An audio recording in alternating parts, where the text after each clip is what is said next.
저는 이 사건이 조국 전 장관의 재판에도 상당한 영향을 미칠 것이다.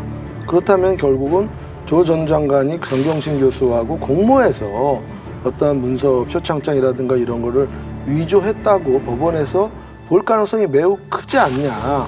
이렇게까지 해놓고 조 전 장관은 무죄다. 이렇게 하는 건 사실 이게 앞뒤가 좀 안 맞거든요. 그렇다면 앞으로 이 판결은 조 전 장관의 어떤 판결의 어떤 전주곡이 될 수도 있다.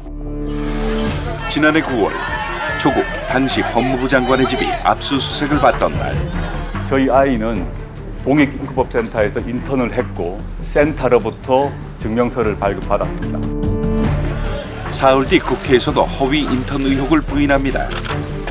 저는 그 공익인권법센터에 대해서 어떤 일이 벌어진지를 제가 관여하지 않았기 때문에 알 수 그러니까 없습니다. 검찰에서 증거 나오고 재판 확정이 되면 책임질 겁니까?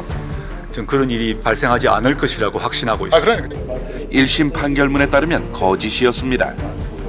조 전 장관이 센터 직원 김모 씨의 도움으로 딸의 인턴십 확인서를 위조했음을 확인한 겁니다. 제 처가 만약에 관련이 돼 있다면 그에 해당되는 처벌을 받아야 한다고 생각합니다. 나중에 거짓이 드러나면 어떤 책임이라도 지시겠습니까? 그 무한 책임을 져야 한다고 생각이 듭니다.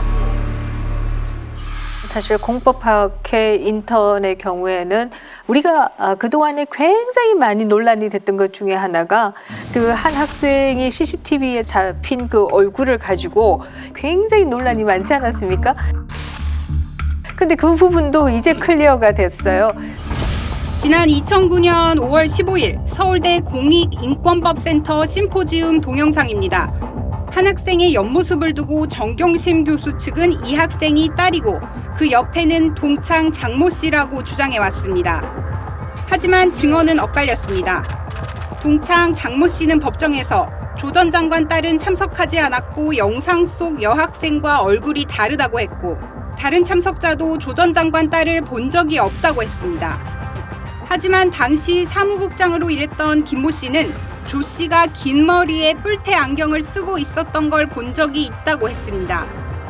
진술이 엇갈렸지만 재판부는 옆모습이 찍힌 여성이 조 전 장관 딸이 아니라고 판단했습니다.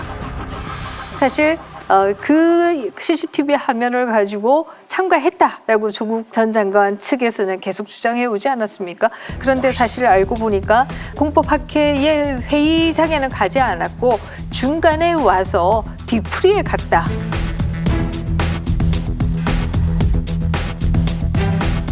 근데 그럼에도 불구하고 나왔다고 그렇게까지 그 CCTV 화면을 들고 그렇게 논쟁을 했던 것을 보면 과연 저렇게까지 했어야 했을까 하는 생각을 하지요.